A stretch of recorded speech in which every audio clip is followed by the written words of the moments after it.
I've never met a conservative who calls himself corporatist, Right. but I've met a lot of corporatists on Capitol Hill who call themselves conservative.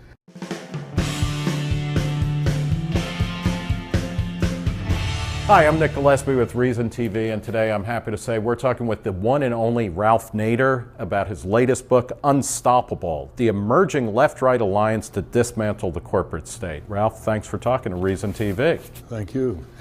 You, born in 1930, you are one of... 34. Oh, I'm sorry, born in 1934, my mistake. Yeah. You are one of the most influential public policy advocates or social figures of the past 50, 60, 70, let's call it the post-World War II era. You've been on Sesame Street, Saturday Night Live, The Ali G Show, everything else. Your first big book was Unsafe at Any Speed in 1966. You followed that up with the Nader report on the FTC, which might have been as influential in a lot of ways. You've created organizations like Public Citizen, as well as all the PIRGs that college students especially know about. In Unstoppable, you write about what you call the emerging left-right alliance to dismantle the corporate state. Talk about corporatism. How do you define it, and why do you see the left and the right kind of coming together to say enough already? Well, corporatism is a worldview that large corporations should manage our political economy, and they should strategically plan it, and things will come out okay. It's part of the overall globalization, which undermines local, state, and national sovereignty, and which pulls down economies to the lowest level of countries overseas. What's the role, what's the kind of growth curve of corporatism? Is this something that in a lot of ways starts with the New Deal and then kind of extends into the post-war era of, you know, the government or the state and corporations saying, okay, we're going to work together to stabilize everything? Well, that's one. It's sort of an emergency partnership, but I think the marker was around 1979 when Congressman Democrat from California, Tony Coelho, persuaded the Democrats they could raise a lot of money from corporate sources, just like the Republicans. And from then on, you could see the decline in public hearings on corporate malfeasance. You can see the decline of enforcement of health and safety standards, doctrines like deferred prosecution. They never had to plead guilty, the corporations. They cut deals. And you see the increase, enormous increase in PACs, in commercial PACs, political action committees. And that's to lobby the government, to rig markets. To right. Yeah. And they're given to both Democrat and Republicans. Right. So. Yeah, I mean, do you see a strong difference or a meaningful difference overall between the Obama administration's policies and George W. Bush's, or is it continuity or is it rupture? It's very much continuity. Obviously on social services there are differences, Medicare, for example, Medicaid, Social Security. However, on the power areas, is there much of a difference on militarization of foreign policy between Bush and Obama? Is there much of a difference between bailing out Wall Street and perpetuating the corporate welfare state, which libertarians call crony capitalism? No. Is there much of a difference in money in politics? Well, maybe in the Supreme Court there is, but you go up to Capitol Hill and they're both dialing for dollars like crazy. What did you think when in 2008, and just a couple weeks before the election, it was amazing to me when John McCain, because a lot of people on the left and a lot of people on the kind of libertarian end of the right will say, there's really not much difference. And it was amazing in 2008 when John McCain suspended his campaign to come back and vote for TARP, which Obama also voted for. And it seemed a kind of signal moment, a flare almost, that these guys are effectively very much alike. They're very much invested in the corporate state. That's what corporatism is. Franklin Roosevelt in 1938 sent a message to Congress to set up an investigative commission on concentrated corporate power. It's called the TNEC. In the message he said, whenever government is controlled by private economic power, that's fascism. Those were his exact words. And obviously World War II gave fascism another dimension. But the combination of corporate and government power, so that government becomes basically a service arrangement for corporations, is what we call corporate government, corporate state, and what you call crony capitalism. And that's where the convergence by left-right should focus on. Okay, and let's get to a couple of cases of that. But here is specific examples. Would you grant, though, that in a true free economy, one that is kind of predicated upon individual buyers and sellers doing things, could a company legitimately, without using the state, grow to a massive size where it controlled 60, 70 or more % of a market? Or do you think, by definition, any company that controls a certain percentage of a market needs to be regulated, or could have only gotten that way because of regulation? Well, I think if they have a monopoly patent, for example, on a drug, they're going to have 100% of the market for almost 20 years. The other theme is they grow because they get huge amounts of taxpayer-funded research and development. So if you look at the major emerging industries, the biotech industry, the computer semiconductor industry, a lot of the pharmaceutical industry, the containerization industry, these are industries that grew as a result of free transmission of government research and development. What's the percentage of that, though? Because pharmaceutical companies, I mean, it basically, for example, there's definitely some research that gets done at state-funded universities or through government grants, but it's costing pharmaceutical companies $1 billion in 10 years to bring a drug to market. They're putting up virtually all of that, and there's risk involved. Yeah, well, first of all, most of the important drugs have NIH research-sponsored input. In fact, 3/4 of the anti-cancer drugs, drugs like Taxol, for example, very much, and it's given to them essentially free with no reasonable price restraint. So, and are you saying then, if there's a certain percentage of free money or government-supported research going into something, the government has the right to regulate that, or what? Well, because it's a right to get some perceived return for the taxpayer, and there is no return. Okay. So when but living longer or anything like that. But that's a good benefit. That's why they do it. But for example, in Taxol, in 2000, a woman with ovarian cancer wrote me and showed that she would have to pay $14,000 for 6 treatments to Bristol Myers Squibb. Well, Bristol Myers Squibb got that right through the clinical testing, free from the NIH. So what should she have had to pay, or should she have not had to pay? Well, I believe that if the taxpayer pays for the intellectual property, for the assets, there should be reasonable price provisions, because by definition, the government is giving a monopoly to Bristol Myers Squibb. So then do we get, and I don't want to, we'll move to a separate area, but does that mean actually, why don't we get rid of patents then? Well, or why, I mean, are you saying that nobody should pay more than $5,000 a year for any drug maximum, or how do, because I think there's a general sense of fairness that everybody would agree with, that if the government funded something that leads to something, and that's, I think, a more difficult thing to determine than you might, but then there should be some return. But then the question is, like, well, if Bristol Myers Squibb is only going to get $5,000 a year from patients, they're not going to do it because it's not worth their time. Well, it is worth their time because they didn't spend any money creating the drug and testing. So the $1 billion, I think the patent, the monopoly patent, is antiquated for drugs. Okay. They should get a reward, a monetary reward for creating a drug. Okay. But the patent is just, it's a pay or die situation. There's this Gilead Science, which you've read about. They're charging now $1,000 a pill for 6 weeks. But $1,000 But think about it. I mean, some drugs are worth that, right? If they're going to save your life, if they're the only thing that might save your life, I mean, we could agree that certain things are worth paying $1,000 a shot. Yeah, but if you run that through the economy, it's worth paying $1 million for an ambulance. Yeah. Okay. Especially since government research helped make that possible. Well, let's talk about a place of convergence, because your book is actually about. I mean, it's a map of saying, okay, look, people on the right and people on the left across the political spectrum, and orthogonal to it and everything, agree. Nobody except the direct beneficiaries really like corporate welfare, crony capitalism, whatever you call it.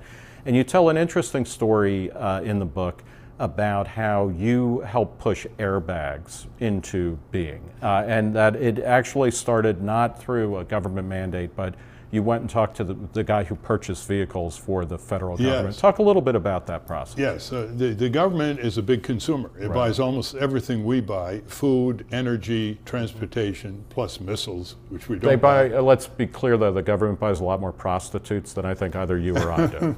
That's another issue. Okay. And the agency is called the General Services Administration. So I learned that the agency buys about 45,000 vehicles a year for government employees to do their business. And I went down, and lo and behold, this man was a libertarian, right-wing, supporter of Reagan, a former auto parts dealer in New Hampshire. Right, and he's like, the government shouldn't really be buying much of anything, and it should get the best deal that it can. That's right. Yep. Save the taxpayer, save the lives. And it worked.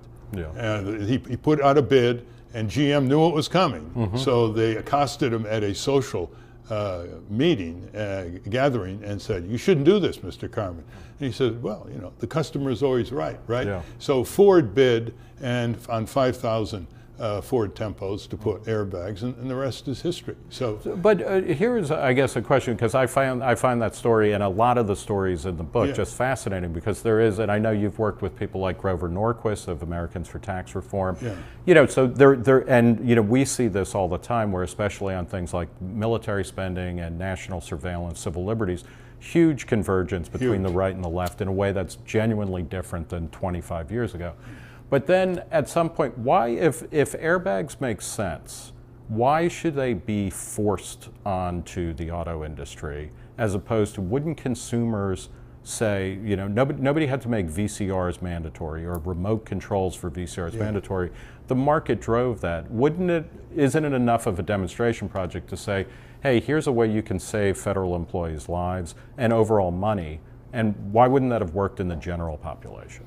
Well, it ended up working. There was a mandatory standard for airbags as a result of the success of. But I'm saying, why make the standards mandatory? Because you want to save lives, police power. I mean, why have police in towns to save your life? But by the same token, you didn't. I mean, there was not a recall of all.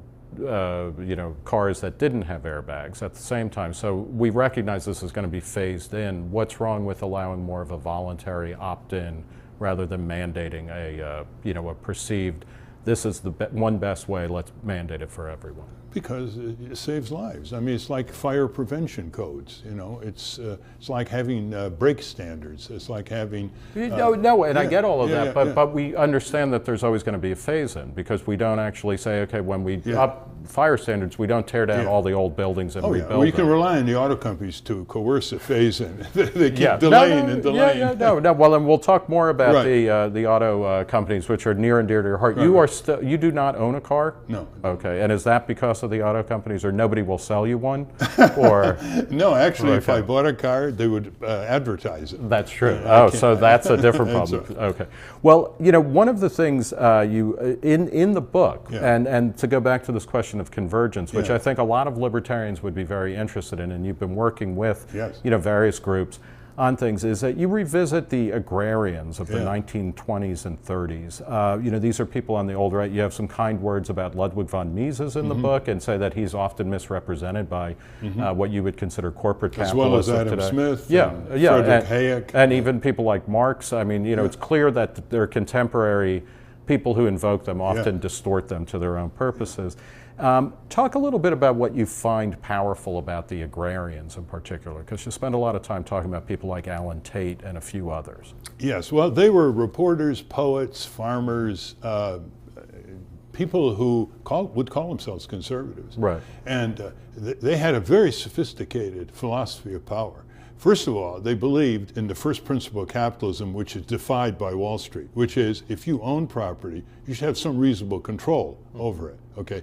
Whereas investors today own the corporations, but they have very little control over the bosses and their pay. And so what they argued was that the only way you could have a democratic society is if you decentralize property ownership. In those days, they talked about land because the small farmers were being overtaken by the large farms, but they also talked about shares. And they said, look, if we have shares in companies, we want to control it, and we should have decentralization of shares as well. the amazing thing about it is they defied the Marxists and the New Dealers. Right. They felt the New Dealers were ready to be taken over by the big corporations and the corporate state, which is what they feared. Right, So and which you would agree that that effectively happened. In the post-war era, you know, it's AT&T, what's good for General Motors is good for the USA. And they're remarkably prescient. Yeah. That's why it's such a fresh chapter in the book, because people say, I had no idea, you know, that people actually did this. Now, do you worry at all, you know, because I look back, and there's a guy who was not an agrarian, but talked in the 40s and 50s and 60s, Arthur E. Kirch, a political scientist, who talked a lot about decentralizing power. That's the basic principle of liberal, you know, classical liberalism. That's right. But you know, the agrarians were also, they were very anti-capitalist in the sense they were, you know, they tended to come from the South. Most of them were overt racists. People like Alan Tate was, you know, a racial supremacist in a way that's extremely, you know, it's not even conscionable today. But is there a problem that they wanted to keep things decentralized in a way to preserve their status quo at the cost of, you know, maybe, you know, our ancestors, people who were streaming over from the Middle East or from southern Italy or southern Europe into cities, because that's where cities were, you know, cities and capitalism were the place where people had more opportunities. I mean, do you worry about that? There's probably there's something that they didn't mention African Americans, except the sharecroppers. I thought that was an atrocity. Right. But they definitely, they didn't want their sister to marry one either. Well, those are the times, right? And they didn't mention women. Except that in the book, there's a woman who taught at Vassar who just ripped the hell out of the men and went after the suffragettes saying, you freed us, and then you didn't follow up. And then the women didn't follow up, you know? They were just like the men. So, you see, they were breaking some of the boundaries of bigotry. Were you always into these guys, and it's just you're talking about them more now, or is it something that you discovered over, you know, over the course of your career? Oh no, I discovered them in the course of this research for Unstoppable. Okay. Well, here, and let me, before we move into other topics, let me ask you, because these are, and I'm thinking about this in terms of like, how can Ralph Nader make the best pitch to a libertarian audience for, you know, for things? But you talk in the book about workfare as a Clinton-era mischief, and you at a certain point attack people on the left as well as on the right for saying, you know, Clinton, because liberals did not look at the hard edges of various kinds of social welfare programs, they allowed them to get so bad that then they were going to be reformed, and oftentimes the reform was not particularly useful. And you talk about workfare basically as a sop to corporate America. We can discuss that a little bit. And then you also say that about other types of things, like you know, that people on the left didn't attack unions for being really repressive and suppressive of their own workers. And Except you know, us, So talk a little bit about you know, the idea that workfare was not a positive reform of the welfare system, and what should have happened then? Well, basically because there weren't any jobs, and the idea of cutting a single mom off of $300 a month when there were really no jobs, or she couldn't get transportation, you know, to go from the inner city to the suburbs. So what should we do? Because you know, one of the things that's interesting in the book is that you're not saying, you know what, you're not saying the status quo is preferable to what should be. But it's clear that like our social welfare spending, and I would include Social Security and Medicare in that, we have a system where if you're well connected politically and if you're wealthy, you can get a lot of government money, and then it gets harder the less political power you have. What's a social welfare state that you would want to see implemented? Well, look at this. Milton Friedman created the minimum incomes plan that Nixon adopted and proposed to Congress, and Congress didn't pass it. Now that is a reflection of a long tradition of conservative philosophers. For example, Frederick Hayek was opposed to Medicare and Medicaid because it wasn't universal. He didn't like discriminatory service. He talked about social insurance.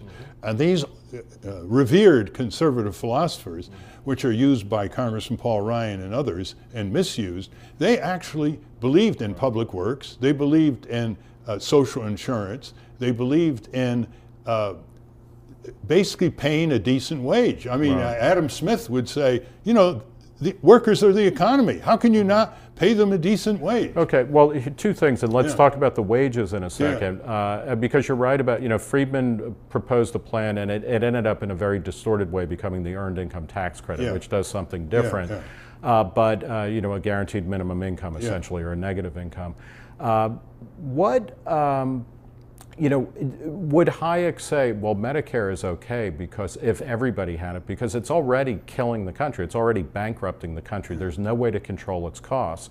Or is it that we need a true social safety net, which would not be based on age, it would be based on need, and it would be universally available, but it would be much smaller than it is now? Well, that's the principle of Medicaid, but we know how hard it is to even get on Medicaid if you're poor and you don't have children. So. Those are all administrative details that are very important, but the overall principle is nobody should die because they can't pay. Right. Okay. Well, let's talk about the wages then, because you attack Walmart in the book. Walmart, you say at a point, and I'm quoting, Walmart has been the leader with a low-wage policy it has mercilessly inflicted on its workers and its domestic producers. Talk about that, and what are the effects of that? Okay, there are about 1 million Walmart workers who make less today than 1968 adjusted for inflation, because the minimum wage has been stagnant, and it's now at $7.25. If it was adjusted for inflation, they would be making about $10.50. Let me finish. So, all right, we start with this. Costco starts at $11.50 an hour plus benefits. How many people does it employ compared to Walmart? Well, I mean, probably 200-300. And you got to pay got to pay a membership fee just to get into Costco. Well, that's true, but so it's more expensive. But there's a reason. It's not more expensive, according to the CEO of Costco, because they have far less employee turnover. They have more worker productivity, and he said it's the right thing to do. I said, what do you mean? He said, well, it stimulates the economy. I mean, consumer demand stimulates the economy. I'm thinking from the consumer point of view, there's no question Costco, I mean, it has a different set of items for sale. It's more expensive than Walmart. You can go into Walmart and get a shirt and a meal for a couple bucks. You gotta pay what, $50-$60 just to walk in the door at Costco. Yeah, but you see, there's other factors here. Walmart basically has told its suppliers in the U.S., can't meet the China price, shut down and go to China. We'll buy your products and ship them back here. Walmart's CEO makes $11,000 an hour, 8 hours a day, and that's crony capitalism with the board of directors. The rubber stamp board of directors. That's not a market. But here's the rub that's really important here. In the last 6-7 years, Walmart has spent $51 billion buying back its stock, which really helps the Walton family, of course, who've got stock and so on. If they had decided to pay their workers with that $51 billion, which is not a very productive way to use capital, they would give them a $3.50 an hour raise for all their workers, right? So this is where they prefer to put their money. Now, where are the investors of Walmart? They don't have any role in deciding how. Well, it's a publicly traded company. Yeah, right? But the investors are powerless. Well, here, let me. I don't necessarily disagree, and I disagree that the idea that investors, and it may be that investors don't do what we would like them to do, or that they are fully disempowered, but. There's real questions, and one of the people that you quote in the book at several places is David Stockman, who is a friend of Reason's and a fascinating person who does not fit into a traditional left-right spectrum, and there's more of him speaking up now. But Walmart, according to a 2005 study by the Brennan Justice Center, which is not a right-wing organization or a Walton Foundation, family thing, they said that the average worker at Walmart was making $19,000 a year, which at that time, this is 2005, was more than the average worker at other discount retailers like Kmart and Target. It was a little bit less than at a UFCW supermarket if you were in the union, but overall supermarket workers, it was the same. I mean, so are they actually paying their workers less than what the market bears, or are you saying the market is so rigged that we're getting these people on the cheap? Oh, the latter, obviously. I mean, I don't know where Brennan got the data, because we can't get that data from Well, they got Walmart. it from a leaked document from Walmart. But you see, the statistical shenanigans when you say average, right? You want to ask yourself, how many people in Walmart are now making less than 1968? And it's almost 1 million workers. Yeah, but it's also, are they working the same number of hours? Are they just households the same size? No, we're not talking about full pay. They have a lot of, you're right, they have a lot of part-time. We're talking about the hourly pay. I guess this is I think remains a point of contention between libertarians and your method of things, because Costco is a great company. Yeah. It's a great business. It's a great business model, but it's one of many. Walmart also, is a different business model that has helped keep prices down. It's one of the reasons inflation is low. Most economists would agree. So, but it's a different model, and we don't want, if we want to decentralize power and decentralize lifestyle, we don't want everybody to do the same thing. But it's classic concentration of power, Walmart. They strip their investors of any kind of input on this, and they go around getting free land. No, this is true. Corporate welfare, driving out small business. Right. This book is a lot about Main Street versus Wall Street. Right, and you know what that's involved. Yeah. And we have like 24 areas of left-right convergence where if we set aside our disagreements, we can finally get something done. It's not like we're each winning, the left and right. It's not like it's each winning, because corporatism is a divide and rule, very domineering, power concentrating force. Yeah. So, one of the a huge area of convergence, I think, among the libertarian right and a lot of older line conservatives and many people on the left. And do you define yourself as a member of the left or the right? Or I like to call myself a moral empiricist. Okay. So I'll take that as a yes. Okay. But is defense spending and kind of the military-industrial complex, talk a little bit about why that seems, it's very popular, or it's a large part of the book. Yeah. Why did the military-industrial complex grow so well to a point where, you have somebody like Barack Obama runs as the peace candidate and immediately triples troop strengths in Afghanistan and has not taken a hatchet, or even a fingernail clipper to the defense budget?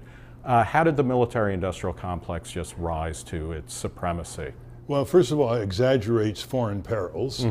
Eisenhower pointed this out, and MacArthur, Douglas MacArthur. Who didn't agree necessarily on much more. Right, and it's huge business. So if you can see almost a unwillingness to resist in Congress. So you create these perils, and you exaggerate them. Right. And there's always some new enemy they're going to find. The latest is China. Iran doesn't quite fit the bill. It's not big enough after the collapse of the Soviet Union. And then you wave the flag, okay? And then you pour the money, campaign money, into the Congress and the White House candidates. And then you show them a map where this Trident submarine has got subcontracts in 300 congressional districts. You don't want to do that. You don't want to close down your bases, right? So now, who's going to challenge that? This is where there's the greatest convergence. You remember when Congressman Ron Paul teamed up with Congressman Barney Frank in 2010. That was actually a staffed caucus to challenge the bloated military budget. But the industrial war machine has got their hooks into both Democrat and Republican parties, and so it's become a taboo. How do you fix that? Because people are talking about this more than ever. Obama, very loudly rattled the sabers to go into Syria, and he got pushed back on by There's Republicans. an example. Not only that, they were coming in, the emails were coming in like an avalanche, and the members would say to the staff, were they coming in from the Democrats or the Republicans? And the staff says, both. And that terrifies them. Nothing terrifies corporatist politicians and corporate bosses, big corporate bosses, than a left-right public opinion going operational, Nick. The key is becoming more visible, which is the purpose of this book, becoming more strategic, getting media, getting on the table of candidates and political agendas by incumbents. Are there major party candidates that you find particularly appealing that are out there now? Can you name names? Walter Jones, Republican from Camp Lejeune land in North Carolina. Who he had started out as a super war hawk. He's the guy who coined the term freedom fries, and now he's a big, he's being primaried because he's anti-war now. And he won. He won the primary. Yeah, that's right. No, Walter Jones believes in constitutional procedures. And as Ed Crane told me, he said, Ralph, I oppose corporate subsidies, unconstitutional wars, the Patriot Act, and the Federal Reserve run amok. And I said, Fred, that's a pretty good start for convergence, right? So he's one. I think Senator Elizabeth Warren is kept quiet on militarism and foreign policy. She focuses on financial industry and Wall Street. Where she is flat out terrible. We will disagree, we'll disagree about on that. Why do you believe that she has any reason to be against military might, though? If she's kept silent on it, why should we trust her once she becomes? Well, that's an interesting question. I mean, she should be asked that. And she basically, there's almost a loyalty oath among Senate and House Democrats vis-a-vis Obama. Just don't criticize Obama. I mean, Rose DeLauro is criticizing him on a number of issues, but there's not much independent thinking there. How, we have Obama because we had Bush. There is a large argument out there that we had Bush because of you. Going back to the 2000 election, the most, hopefully the most tightly contested election of our lifetimes, because it took forever to resolve, and while I didn't vote for either candidate, I didn't vote for you either in 2000. It didn't turn out the way I wanted it to. I suspect it didn't for you either. In the 2000 election, do you think your presence, one of the arguments that third-party candidates hear all the time is that you cost me the election, if I'm a Republican or a Democrat. That's right. Did you cost Al Gore the election? No, and Al Gore agrees. Okay. He thinks he blew it in Tennessee, his home state. Everything else being equal, he'd have been in the White House if he got Tennessee. Right. And he thinks it was stolen in a number of ways in Florida. So, but here's where a libertarian really supports.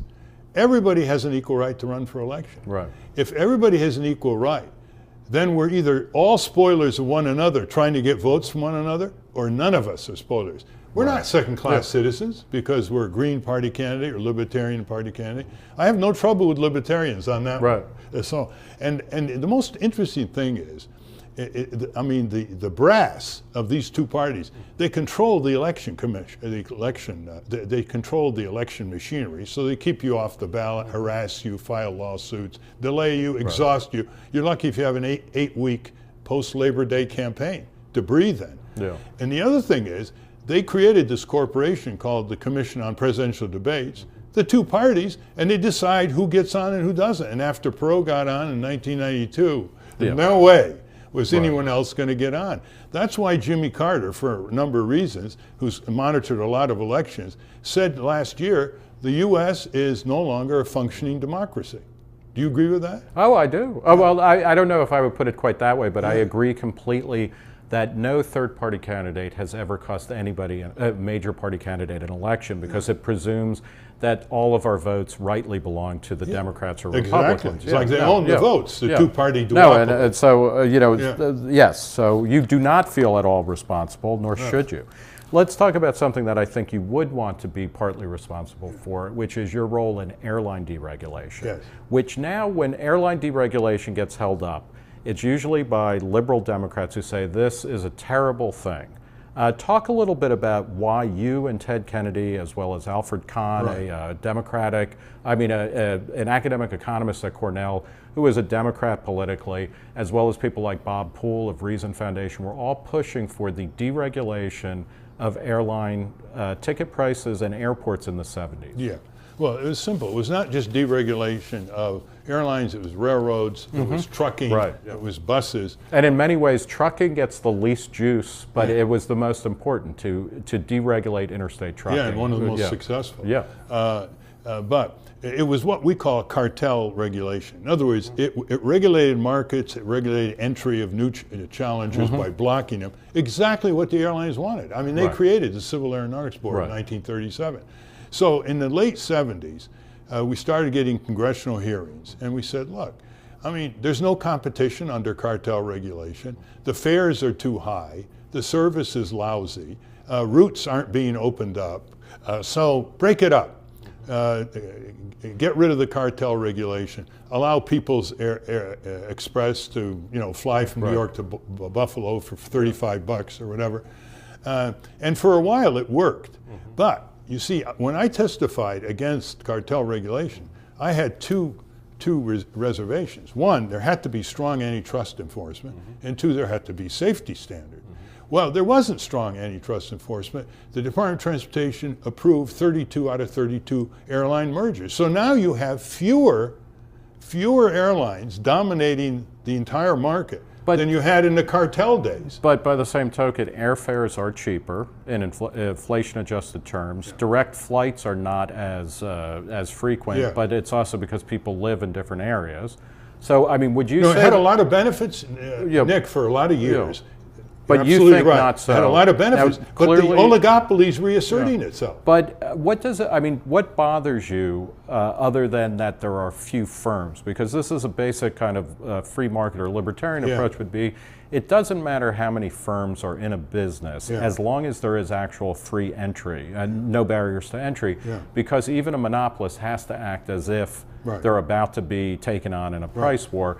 And if airfares are cheaper and if air service is as good or better than it was under the cartel, it's still a success, even if there are fewer companies. But less and less of a success, and if it wasn't for Southwest Airlines, it would be. But that's a big but, right? Yeah. But you see, here's where the barrier to entry is. It's slots, the airport slots. So, I mean, this is part of the airline deregulation. It was also to deregulate the airports as well, right? Which are all basically local monopolies of government authorities. That's right, that didn't work. So you would be in for that? I would be in for any pro-competition enforcement. Yeah, here's an interesting question because, you know, as we're talking about competition, your report on the FTC, on the Federal Trade Commission, is fascinating reading because it reads simultaneously very much like work by the socialist historian Gabriel Kolko, who, from a progressive point of view, said exactly what you said about the airlines, about the railroad barons. That progressives will say we created a regulatory body to regulate railroad rates, and that's a big success. And he was like, no, the railroads created that to their advantage, and they froze the market when they were on top. That's right. And this is also what James Buchanan and other public choice economists from a libertarian angle say the same thing. The regulators get captured by the people they're regulating. And that was the essence of your FTC report. And our ICC, Interstate Commerce Commission. Which thankfully is gone, right? Regulatory capture. So talk a little bit about that, and then where is the sticking point for you from a kind of full-throated embrace of a libertarian perspective on regulatory capture? How do you, unless you get rid of the regulators, won't you always have regulatory capture? No, you don't always have, because I mean, you win one here and one there, where you beat the auto companies, for example. Now the railroads are under heat because they're carrying oil, and the railroad technology is just not up to it, and there are derailments. So it's a matter of public health and safety. It's the most fundamental role of government, public health and safety. Instead, we spend hundreds of billions of dollars abroad, blowing up countries and creating more enemies and knocking our economy, instead of focusing on the public health and safety. I don't disagree with you, and I know in the book you talk about a moment of convergence between people on the right and the left about war, not just on defense spending, but overseas wars, and that one of the places where you guys started to argue is like, okay, if we're not spending 20% of the budget every year on defense. Some people wanted to say, okay, now we can spend that on public works. Or no, we just give it back to people. And that's a real sticking point, I think, between things. But until they lose a tire in a pothole. Here's a question. Okay, so the Corvair, and I have, and I want, the Corvair, which was a sporty car, and it has its, it has its fans. That is the car that you made infamous, and that arguably you had your, that was your entry into really being a huge public figure that was able to change policy. You argued in Unsafe at Any Speed, and there's no question that cars back then were unbelievably unsafe compared to the crappiest car that's put out today. But was the Corvair, do you still believe that the Corvair was less safe than other cars out there at the time? Not less safe than the Volkswagen Bug. They had the same handling problem, but certainly less safe than some of the What about, sedans. The Ford Falcon, the Plymouth Valiant, the Renault Dauphine? Renault Dauphine was very unstable too. Because the NHTS in the early 70s released a study saying the handling and stability performance of the 1960 to 63 Corvair does not result in an abnormal potential for loss of control or rollover. And that's also been found by other people who looked at the data. Do you reject that, or do you say that cars, have just improved much more because of mandated safety? Well, they took the worst comparisons, like Renault Dauphine and and VW. No, it was below standards of even that time. And the evidence comes now heavily from inside General Motors. And we rebutted that report, which was, by the way, prepared in part by a former GM consultant, and with 20 pages in the congressional record. And it's record. true that John DeLorean, who has a checkered history, but he said, no, I was at GM, and there's no question we knew all about this. And also, the leakage of carbon monoxide is indisputable. Actually, they recalled the cars because of that. You can't smell it or taste it. So here's a question for you. I mean, given, without having kind of draconian government regulation, do you think that cars would be as unsafe now as they were in 1963? No, there's always an incremental advance. For example, Europe had radial tires and disc brakes when Unsafe and E-Speed came out. The U.S. manufacturers didn't. If there was no auto safety agency, probably because of the imports, they would have adopted radial tires and disc brakes. How do you do? But a lot of other things, people would have died in droves year after year because, I mean, look, they knew about seatbelts in the 1910s. There were seatbelts in World War I planes to keep the pilots, from falling out. But and they resisted it until they were forced to do it in the 1960s. Here's the question, though, because, and this is, without kind of ideological animus, it's a question of saying, okay, there's no question that safety belts save lives, that airbags on balance save lives. And, and there's always an adoption period where there's fluky results. But why isn't it better to inform people of potential risks and then allow them to choose, as opposed to say, no, at this point going forward, everybody has to hew to this exact standard? Well, like how do you make a cost-benefit analysis of pricing somebody out of a market because of safety regulation or something, and say, well, that's there are obvious things, like obvious safety devices that don't cost much and will reduce your auto insurance premium, or things you can't see, like toxic chemicals or gases. You can't rely on people to be scientific detectors of what their children are exposed to. But one thing about all these conservative philosophers, Nick, is they didn't like government coercion, but they didn't like corporate coercion. And corporate coercion now is massive. We have destroyed our freedom of contract with these fine print contracts. They don't compete between, American Express and Visa or Ford or General Motors. I have yet to see libertarian material on the destruction of one of the pillars of freedom in our country, which is freedom of contract. Well, I think how it's happened is that nobody reads contracts online, nobody reads the terms of agreement or terms of service. And they make sure you can't read them. But it also, in the end, it doesn't matter, because I know that I can go from American Express. If they start jerking me around, then I'll go to a Visa bank, and if I don't like that Visa bank, I'll go to another. There is competition. Same contract. But it doesn't matter, because the next person will take me, and it's the same thing with phone contracts and whatnot, where there's no question that these guys want to ding you, but they have less and less power to, because there is more competition. But they all have these arbitration clauses, which takes you out from your constitutional right to go to court, which is a big libertarian right. Well, this is your biggest thing, right? I mean, you're against tort reform. Tort deform. Okay, very good. The day in court, trial by jury, concrete libertarian philosophy. What was it like, and one of the things that you did that is probably more influential than any of the actual policy studies you did, when it came out that GM had actually hired private investigators to follow you around, there were stories about trying to get you in honeypot situations, where you're caught in a compromising situation. How did that make you feel? And how do you think that changed attitudes towards corporations in America? Well, it was a frightening at the time, because you didn't know who was trailing me down Connecticut Avenue going into a savings and loan and saying that I changed a $50 check with 10 fives. I mean, that's pretty close, right? That's in the detective report. However, fortunately, the press was outraged. People were outraged, never mind their political backgrounds. I mean, they were trying to discredit someone who was raising legitimate issues of public safety and unsafe cars. And it helped get the motor vehicle and highway safety laws through in 1966, which have saved a lot of lives. Do you think the federal government should have bailed out GM, first under Bush and then under Obama? Should that have happened? Well, that was a tough one. And what was tough about it? It was tough about it because if they didn't, it would have wrecked a lot of communities and a lot of workers' lives. So the bailout for me was for the workers and the communities and the suppliers, the auto suppliers. But wouldn't it have? Because, by the way, this is a company that if it wasn't saved by Uncle Sam, would have closed down. Right. I mean, you're not talking about, well, we'll close a factory here or lay off workers. Right. But wouldn't it have been better off? I mean, in the long run, and it's one thing to say, okay, a lot of people in a once vibrant, now less vibrant industry lose their jobs, and that's gone.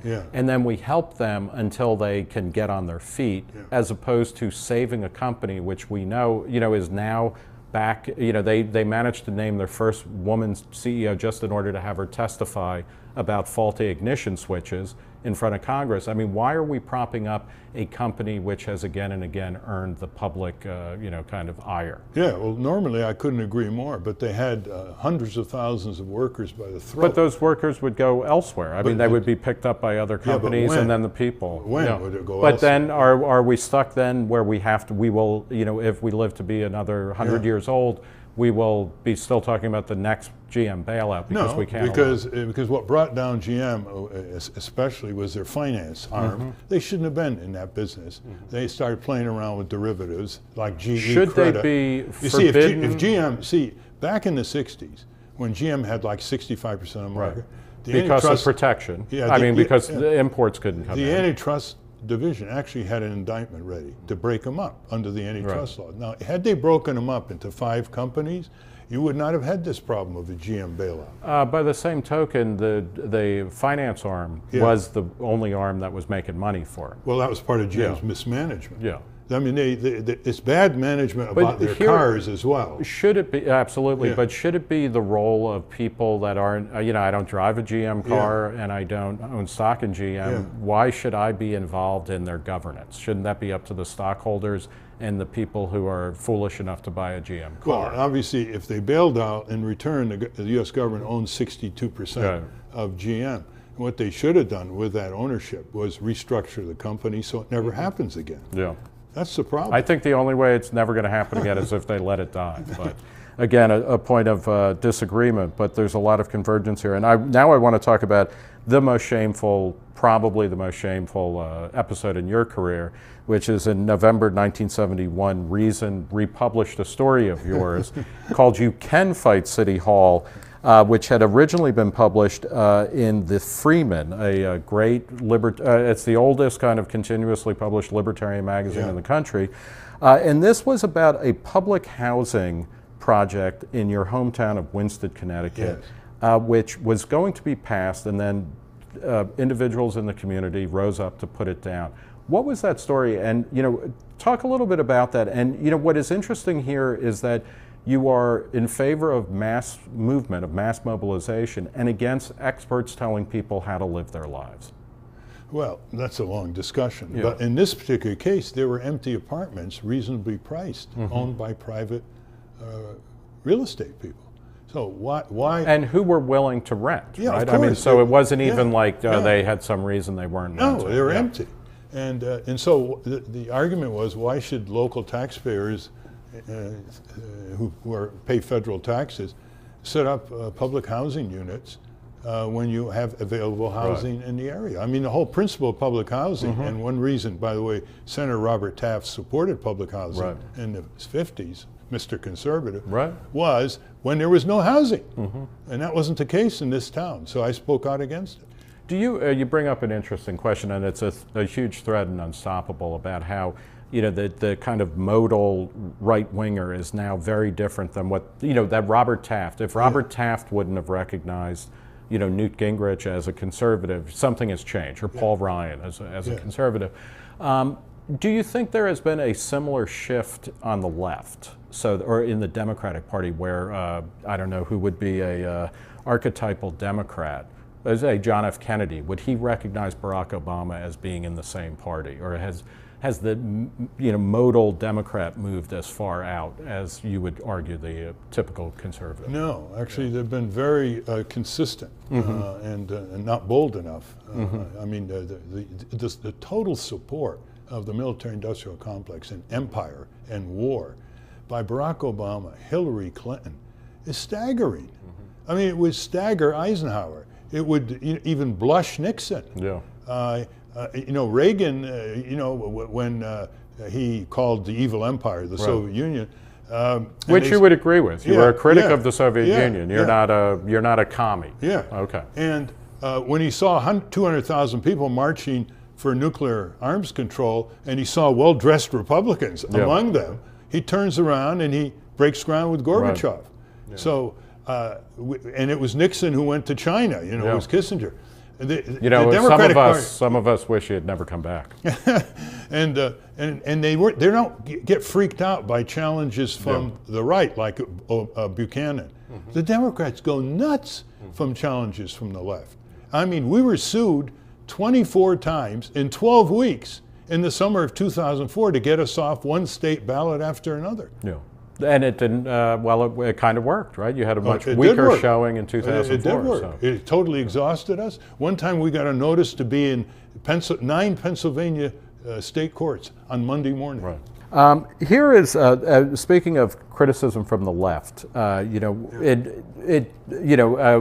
people on the left identify heavily with you, and so they have the most criticisms because we always hate our twin brother or, you know, sibling more than somebody on the other side. This quote of yours from the Washington Post in 1984 gets a lot of play on the left.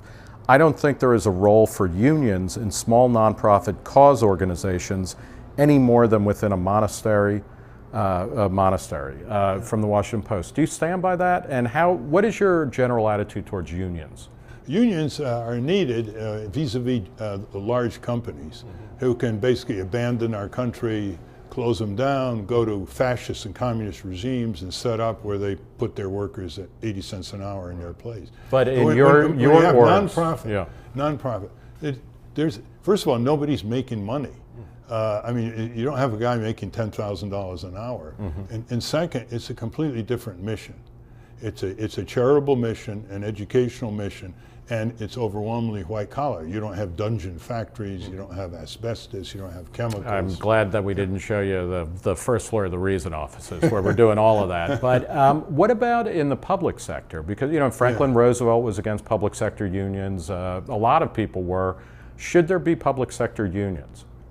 Well, I think so for things like social services. Like still, even though there are unions in the federal government, there's no maternity leave, paid maternity leave. You know, they give you 3 months, a mother delivers a child, 3 months unpaid maternity leave, and then they have a daycare center at the Department of Education for $15,000 a year, probably contracted out. I agree with Hayek and these conservative philosophers. I really believe there should be a safety net. Right. And life is too short to spend every living minute trying to figure out how to make the most basic necessities payable. Right.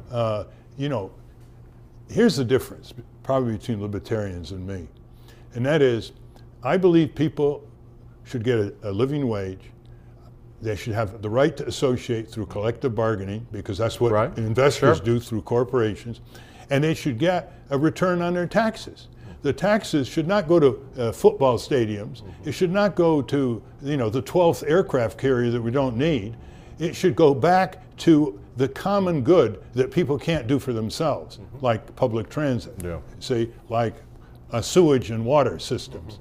It's simple like that, and it's amazing. And why I put so much in this book on the conservative philosophers is they got that. They got that in the 18th century, the 19th century, the 20th century. But you don't see that among so-called conservative politicians in Congress because they're not conservative, they're corporatists.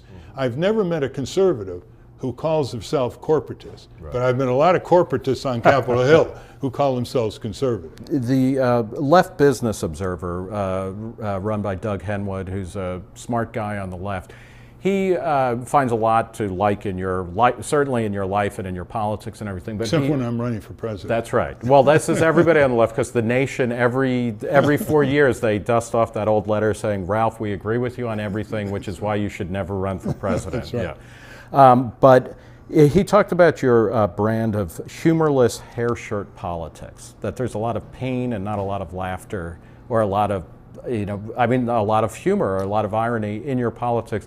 Is that a fair is that a fair estimation of what you're about? Of course not. 5 times on Saturday Night Live. I came in 3rd to Grover Norquist in a humor contest a few months ago. In humor, there's truth. Humor is really a great lubricant in hard times. And some of the people who suffer the most in the world have the best humor. And does that include being Lebanese in Connecticut? Talk a little bit about what it was like growing up in the 30s and 40s in old New England as a Lebanese. Well, it's surprisingly placid. My parents never made a big deal out of ethnicity or ethnic politics. Well, they didn't have to though, right? Because that's what the mainstream society was doing. Well, it was a very mixed ethnic community. I mean, obviously you hear a slur once in a while, camel driver or something like that, but it wasn't very serious. What, how does that factor into your views on immigration? Do you think that, should we have open borders? I mean, you don't believe in open borders for goods and services. Do you believe in open borders for people? No, I don't believe in corporate managed trade agreements. Okay. I don't particularly like barriers between countries, but we have to control our borders because we oppress people in Central America. We side with the oligarchies and the statists in these areas and the dictators. So these people are so desperate they head north. I mean, why don't we have a more benign foreign policy where these countries can economically develop? I don't disagree with that, but I mean, if we're siding with oligarchs, isn't the least we can do is let them come here and have a better quality of life? Yeah, but then you have to ask how it drives down wages in this country. Okay. And you believe that that immigration in general and illegal immigration, which tends to be more, have a higher percentage of low-skilled people, drives down wages? No, of course. Surplus labor, it's called, rather cruelly in the economic literature. The Wall Street Journal likes that. No, actually, I don't think the Wall Street, or if the Wall Street Journal does, there are plenty of reasons to believe that that's not the case, that illegal immigrants tend to complement existing areas. But my objection is the H-1B visa, where we import scientists, engineers, doctors, nurses, when we can develop our own, and there's plenty of surplus technical people in this country. So Silicon Valley wants these people to come in from the third world because they're more pliable. Do you think it's because they're more pliable and it's not because they're desperate for as many people they can get their hands on? I think they're more pliable, but it's a brain drain. We tell the third world, use your human resources, develop your country, grow your markets, and we suck out of them the entrepreneurs, the scientists, the civil engineers, the physicians for our benefit. We're hogs in that way. Sorry to the hog. I was going to say, I'm glad that before all 4 of my grandparents came over, and it's like they wouldn't have been able to come over now. And I don't consider, Ireland and Italy deserve the brain drain they had on them. I suspect Lebanon did too. Well, but you don't have to have actual incentives. It doesn't mean they don't come in, but to have an affirmative magnet to depopulate these areas of their skilled doers, the people who are going to transform the political economy, is short-sighted. Well, I do agree that, or I like the fact that you're consistent, because this is one of the things that I think drives a lot of libertarians nuts, is conservatives will say yes to goods and services coming across the border, but no to people. And libertarians have a bug up their butts about consistency. So, but interesting, libertarians have criticized NAFTA in the World Trade Organization. Certainly people like Ron Paul does quite a bit as managed trade. The question is it better than what exists before? And I think I would certainly argue that NAFTA is better than no NAFTA. But let me ask you. You need to do more research. I do. Yeah. Two final questions. One is, Nader's Raiders. I mean, you did not just, when you were younger, when you were starting out, you didn't just write books. You created a movement that, is still felt. I mean, the people in various, think tanks and government agencies and journalistic outlets all have some root in an organization that you started or directly descend from you. What was it about the zeitgeist in the late 60s that allowed things to happen? And do you feel like we're in that moment again, where anything is possible, or where radical change for the good can happen? That's a really interesting question. First of all, I decided early in the 1960s, when I became very well known, I wasn't going to be a lone ranger. I was going to build. I defined leadership as producing more leaders and not followers. Right. And that's the way you produce a movement. The zeitgeist was really interesting. People's routines at a young age were disrupted by the civil rights struggle, the women's struggle, the Vietnam War, the environmental crisis. And that produced a lot of young people who saw as their life's work trying to better society. And you don't see that now because they're not part of any risk. They don't have to go to Iraq or Afghanistan on college campuses. And they don't see their jobs going, although their jobs are going, because they're not blue-collar workers. And so you don't get that kind of committed leadership coming out of there. But you're saying that in the, over the past 20 years, with the rise of networked computers and the rise of kind of instantaneous communication and radical shifts in the way people live their daily lives, you don't see that as disruptive in a positive way? Well, it is in terms of invading people's privacy and generating huge outlets for gossip. I mean, I was just told there was a Pew poll where the 13 to 16-year-olds in this country average 11,500 text messages a year each. Okay, I mean, so in that sense. Well, I haven't read that, but yes. But I think it's shredding their brains. I just think that this massive dedication of time looking at screens, and we're now on a screen, here in the hand, everywhere, TV, and computers. you don't have a cell phone? No. Do you use a computer? No, never touch it. I use an Underwood typewriter. When the lightning strikes and knocks out the electricity, I'm still working. So how are you in a position to know how this stuff is? I mean, clearly the internet helped your candidacy in 2000. To raise money, not to get votes. No, but I'm saying, aren't those two things connected?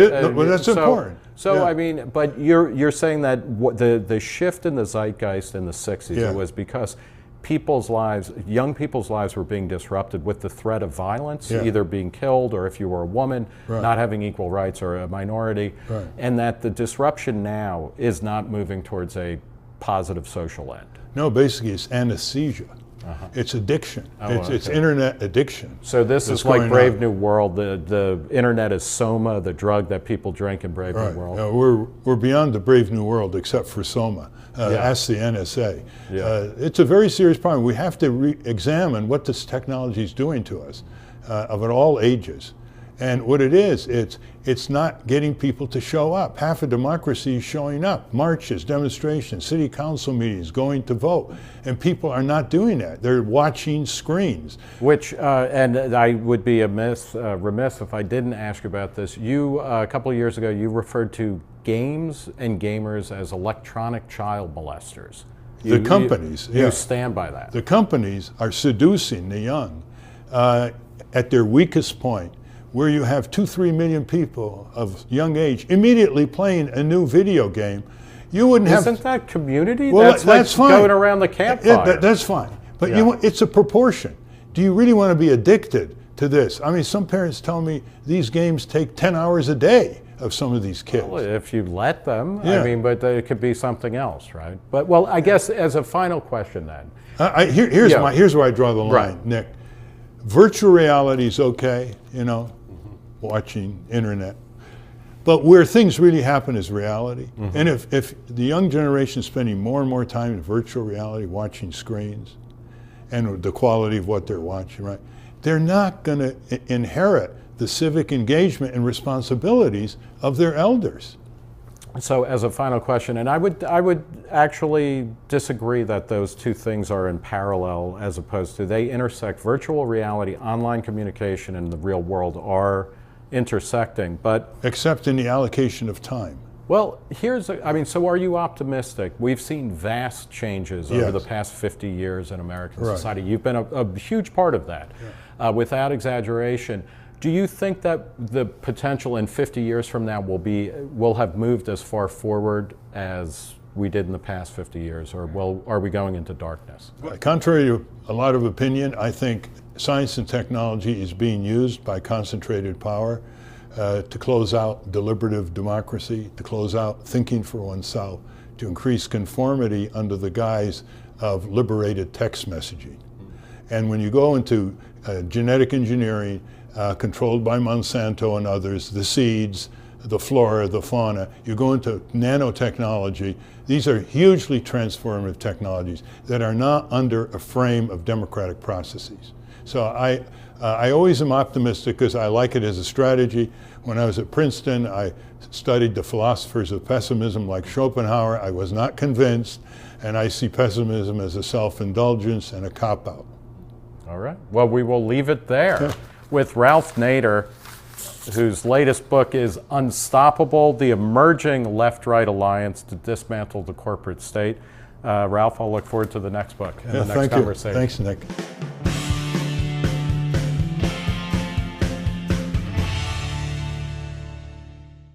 I've never met a conservative who calls himself corporatist, but I've met a lot of corporatists on Capitol Hill who call themselves conservative.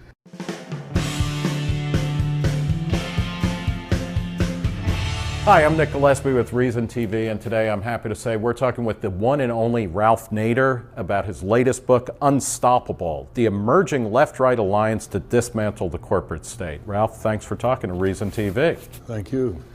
You, born in 1930, you are one of... 34. Oh, I'm sorry, born in 1934, my mistake. Yeah. You are one of the most influential public policy advocates or social figures of the past 50, 60, 70, let's call it the post-World War II era. You've been on Sesame Street, Saturday Night Live, the Ali G Show, everything else. Your first big book was Unsafe at Any Speed in 1966. You followed that up with the Nader report on the FTC, which might have been as influential in a lot of ways.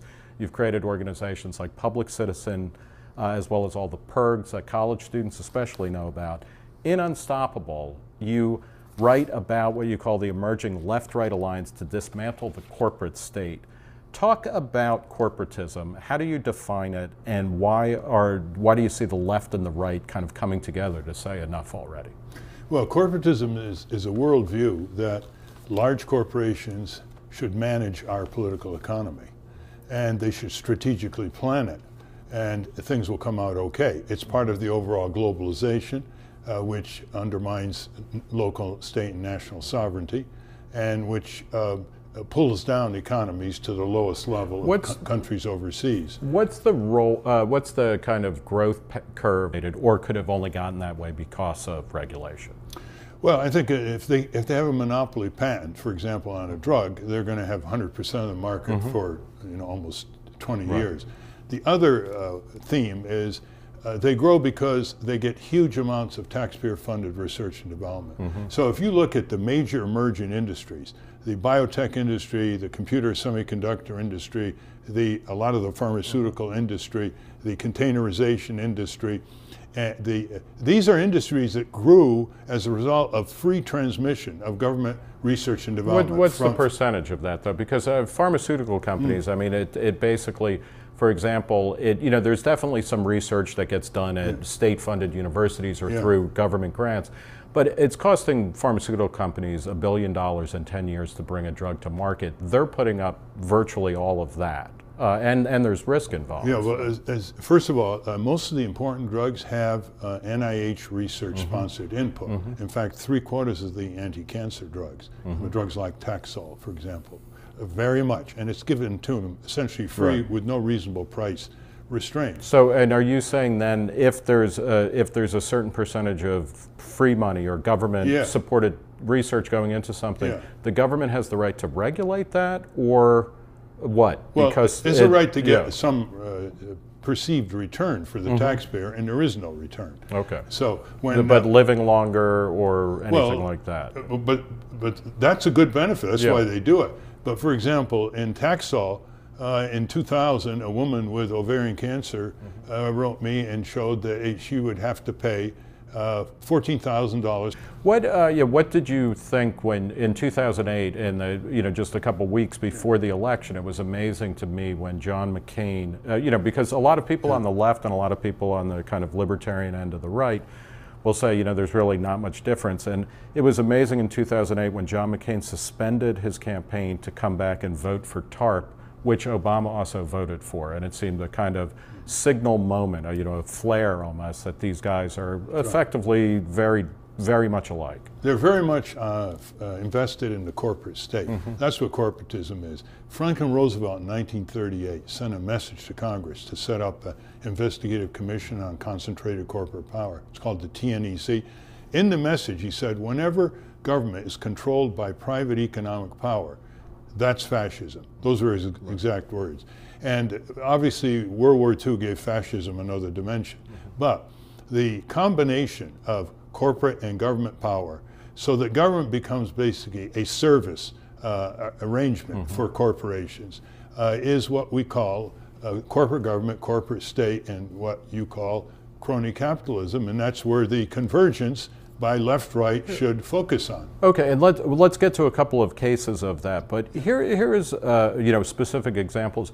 Would you grant, though, that in a true free economy, one that is kind of predicated upon individual buyers and sellers doing things, could a company legitimately, without using the state, grow to a massive size where it controlled 60, 70, or more % of a market? Or do you think, by definition, any company that controls a certain percentage of a market needs to be regulated of corporatism? Is this something that in a lot of ways starts with the New Deal and then kind of extends into the post-war era of the government or the state and corporations saying, okay, we're going to work together to stabilize everything? Well, that's one, sort of an emergency partnership, but I think the marker was around 1979 when Congressman Democrat from California, Tony Coelho, persuaded the Democrats they could raise a lot of money from corporate sources, just like the Republicans. And from then on, you could see the decline in public hearings on corporate malfeasance. You can see the decline of enforcement of health and safety standards, doctrines like deferred prosecution. They never had to plead guilty, the corporations. They cut deals. And you see the increase, enormous increase in PACs, in commercial PACs, political action committees. And that's to lobby the government to rig markets. To and they're given to both Democrat and Republicans. Right. So. Yeah, I mean, do you see a strong difference or a meaningful difference overall between the Obama administration's policies and George W. Bush's? Or is it continuity or is it rupture? It's very much continuity. Obviously on social services there are differences, Medicare, for example, Medicaid, Social Security. However, on the power areas, is there much of a difference on militarization of foreign policy between Bush and Obama? Is there much of a difference between bailing out Wall Street and perpetuating the corporate welfare state, which libertarians call crony capitalism? No. Is there much of a difference in money in politics? Well, maybe in the Supreme Court there is, but you go up to Capitol Hill and they're both dialing for dollars like crazy for 6 treatments to Bristol-Myers Squibb. Well, Bristol-Myers Squibb got that right through the clinical testing free from the NIH. So what should she have had to pay, or should she have not had to pay? Well, I believe that if the taxpayer pays for the intellectual property, for the assets, there should be reasonable price provisions, because by definition, the government is giving a monopoly to Bristol-Myers Squibb. So then do we get, and I don't want to, we'll move to a separate area, but does that mean actually, why don't we get rid of patents then? Well, or why, I mean, are you saying that nobody should pay more than $5,000 a year for any drug maximum, or how do, because I think there's a general sense of fairness that everybody would agree with, that if the government funded something that leads to something, and that's, I think, a more difficult thing to determine than you might, but then there should be some return. But then the question is, like, well, if Bristol-Myers Squibb is only going to get $5,000 a year from patients, they're not going to do it because it's not worth their time. Well, it is worth their time because they didn't spend any money creating the drug and testing. So the $1 billion, I think the patent, the monopoly patent, is antiquated for drugs. They should get a reward, a monetary reward for creating the drug. But the patent is just, it's a pay or die situation. There's this Gilead Science, which you've read about. They're charging now $1,000 a pill for 6 weeks. But $1,000 But think about it. I mean, some drugs are worth that, right? If they're going to save your life, if they're the only thing that might save your life, I mean, we could agree that certain things are worth paying $1,000 a shot. Yeah, but if you run that through the economy, it's worth paying $1 million for an ambulance.